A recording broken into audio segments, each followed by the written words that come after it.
हाँ बोलिए। हाँ बोलिए। हाँ मैं वहाँ नहीं जाएंगे। बाप रे, उतना हीट में कौन जाएगा, पागल है। ठीक ठीक ठीक, भीड़ उलकम दे देगा।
हम लोग भट्टी में काम करते रहे, बोला काम है, हम लोग लगाया, हम लोग काम करने दिए, 2 मिनट भी नहीं हुआ।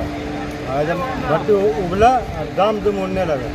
उसके बाद बगल में शेड है, उसके ऊपर हम लोग कूदे हैं, मेरे चोट लगा है, पैर में भी चोट लगा। कौन सा भट्टी ब्लास्ट किया है? मेगा। मेगा ये क्या होता है? कंपनी है, जो चाइना है वो इंडिया है, तो वो इंडियन है। जो ब्लास्ट किया वो कौन सा भट्टी है? इंडियन है ना, इंडियन है। कितना आदमी घायल हुआ है? अभी तो बता नहीं सकते, हम अपना जान बचाना आदमी देखे। ये आपका साथी लोग कितना आदमी था? ड्राइवर को देखे, ड्राइवर का चोट लगा है। टोटल आप लोग कितना आदमी थे वहाँ पे? आदमी तो बहुत था, 20-25 आदमी थे। इंजर्ड कितना आदमी हुआ ये पता है आपको? एक आदमी को देखे है, तो ले गया, जो हॉस्पिटल ले गया ड्राइवर को। क्रेन ड्राइवर है, 6 नंबर में रहता है वो। क्या नाम है आपका? एमडी अकबर। বিশাল বড় ব্লাস্ট, ভাটি ব্লাস্ট হয়েছে। আমরা মোটামুটি 1 কিলোমিটার 1.5 কিলোমিটার দূর থেকে বিশাল আওয়াজ হয়। আশেপাশে আমাদের শেখপুর গ্রামে আপনারা যাবেন, আমাদের গ্রামে ঘর বাড়িগুলো একদম ফেটে গেছে। এখনও পর্যন্ত দেখতে পাবেন আপনারা কত লোক যে পাওয়া যাচ্ছে না সেটা বোঝা যাচ্ছে না।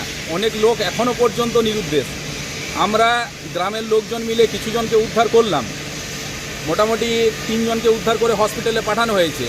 ডিএন আগরওয়ালে 2টো আছে, একটা রয়্যাল কেয়ারে আছে। তো এমএলএ স্যারকে ফোন করেছিলাম, উনি অ্যাম্বুলেন্স পাঠিয়েছিলেন। আর পুলিশরাও এসেছে। এখনও পর্যন্ত কতগুলো বডি উদ্ধার হয় সেটাই দেখার।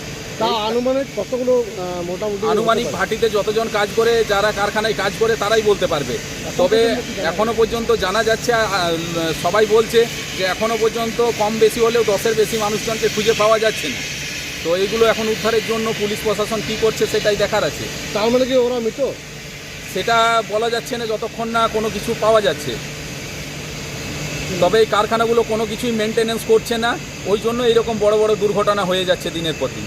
কারখানা তো দেখুন এত পরিমাণ পলিউশন ছাড়ছে, রাস্তাঘাটগুলো মানে মানুষের এইখানে মানুষের যে শারীরিক অসুস্থতা বা রিপোর্ট করলেই বোঝা যাবে যে মানুষ হয়তো মানুষের আয়ু 10 বছর 15 বছর করে কমে যাচ্ছে এই কারখানাগুলোর জন্য।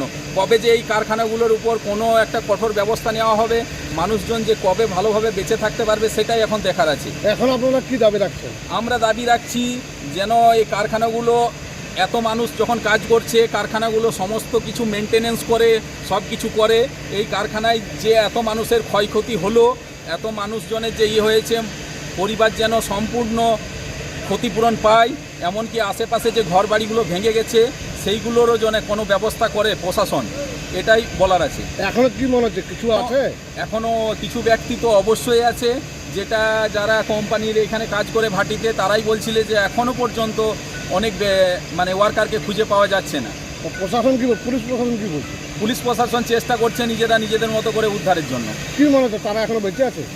সেটা এখন বলা সম্ভব নয় যে বেঁচে আছে না মারা গেছে না কীরকম অবস্থায় আছে। তবে যা পরিস্থিতি এইখানে, যদি এখনও পর্যন্ত ঘন্টাখানেক হয়ে গেল এখনও কেউ যদি কোনো এইরকম ইয়ের শিকার হয়েছে, তবে কোনোভাবেই সে বেঁচে থাকবে না।